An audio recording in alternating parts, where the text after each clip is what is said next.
Kemudian pada halaman 380 tentang al-manhaj. Al-manhaj adalah sikap dan cara beragama yang benar, yang lurus. Manhajul haq, agar anak-anak ini tidak mengikuti firqah-firqah sesat. Berapa banyak anak-anak yang condong kepada agama, dia semangat beragama tapi duduk di majelis yang sesat, yang justru membinasakan mereka. Lihat yang mengajarkan tentang jihad sana, jihad sini, tanpa ilmu. Ngebom sana, ngebom sini. Itu anak-anak muda. Tapi sesat mereka dalam beragama. Maka kita ajarkan anak kita manhaj agar mereka di dalam beragama tidak tersesat. Ada bom bunuh diri. Berapa banyak? Itu kan dilakukan oleh para pemuda. Bahkan ada yang usianya sangat muda sekali, belasan tahun. Atas nama apa? Atas nama agama.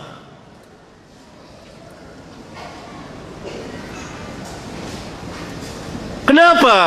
Karena mereka diajarkan oleh para penyesat atas nama agama. Mereka diajarkan bukan oleh ulama, bukan oleh orang-orang yang berilmu. Hanya mengandalkan semangat, bermodalkan keberanian, tapi tidak berilmu. Akibatnya perbuatan mereka merusak Islam dan kaum muslimin atas nama agama. Bahkan mereka yakin bahwa yang mereka kerjakan ini benar. Mereka nggak seperti kejadian di negeri kita, di Pakistan, di daerah Timur Tengah. Dari ajaran-ajaran sesat ini, atas nama Islam, atas nama jihad, atas nama memerangi orang-orang kafirin. Mereka bukan ulama, mereka bukan ahli ilmu, dan mereka membuat-buat majelis. Nah, agar anak-anak kita tidak mengikuti ajaran-ajaran sesat ini, kita perlu mengajarkan manhaj.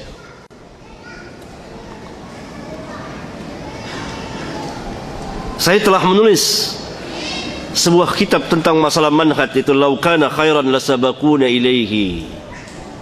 Barangkali kalau memungkinkan kita bahas di masjid ini, kalau mungkin, insyaallah taala, supaya anak-anak kita dan kita tidak tersesat dalam beragama, supaya lurus, supaya mengikuti sunnah Rasulullah sallallahu alaihi wasallam. Karena ajaran Islam adalah kemaslahatan untuk kemaslahatan umat manusia, memberikan kemaslahatan kepada umat manusia. Hatta orang-orang kafirin hidup di tengah-tengah kaum muslimin dijamin aman. Bagaimana mungkin Islam mengajarkan perusakan tanpa hak, membunuh tanpa hak, menumpahkan darah tanpa hak, merusak bangunan dan jalanan, sedangkan sebuah duri yang ada di jalanan kita singkirkan merupakan bagian dari keimanan. Kan Nabi SAW bersabda, iman itu mempunyai 60 cabang lebih, dalam riwayat yang lain 70 cabang lebih. Ini dalam riwayat Bukhari dan Muslim. Dalam salah satu riwayat Imam Muslim, yang tertinggi kalimat La ilaha illallah, yang paling rendah imatatul adza anit tariq, menghilangkan gangguan dari jalan, berupa duri, paku, ajan. Lihat, bagaimana mungkin Islam mengajarkan perusakan kalau sebuah paku yang ada di jalan diperintah untuk kita singkirkan agar tidak terkena manusia yang jalan di jalanan tersebut. Luar biasa ajaran Islam. Dan agar lurus ini kita belajar manhaj.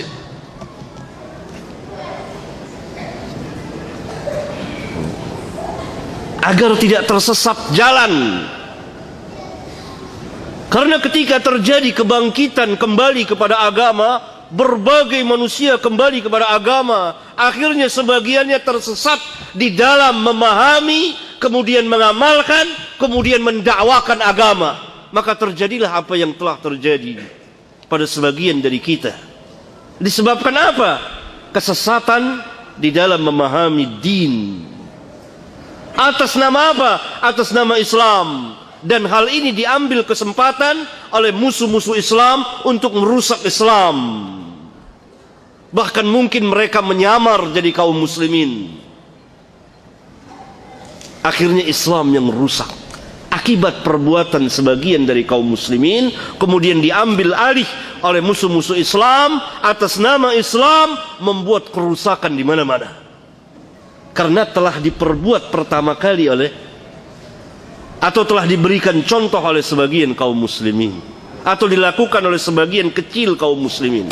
Karena itu Islam bersama para ulama'nya berlepas diri dari perbuatan-perbuatan yang seperti itu. Nah, pemuda-pemuda ini belajar agama dari orang-orang yang tidak mengerti agama. Saya punya pengalaman tersendiri.